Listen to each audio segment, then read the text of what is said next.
প্রশ্নের উত্তর দিতে হবে, চিল্লায় বলেন ঠিক কিনা? কবরে প্রথম প্রশ্ন করা হবে, মার রব্বুক, তোমার রবের নাম কি? আমাদের রব কে? ওমা দীনুক, তোমার ধর্মের নাম কি? আমাদের ধর্মের নাম কি? বিশ্বনবীর চেহারা দেখিয়ে বলা হবে, এই লোকটাকে তুমি চিনো কিনা? চিনি না আমরা?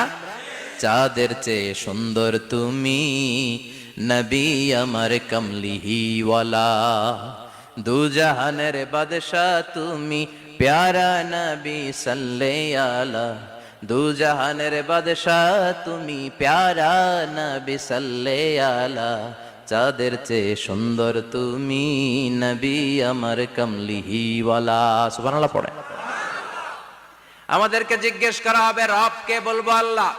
ধর্ম কি? বলবো ইসলাম। এই লোকটারে চিনো নাকি? আমরা বলবো চিনি, আমাদের প্রাণের নবী মুহাম্মদ সাল্লাল্লাহু। তিনটা প্রশ্নের উত্তর করতে পারলে এডিশনাল আর একটা প্রশ্ন, ওমা ইলমুক। এই তিনটা প্রশ্নের উত্তর জানলা কেমনে? নকল করছো নাকি?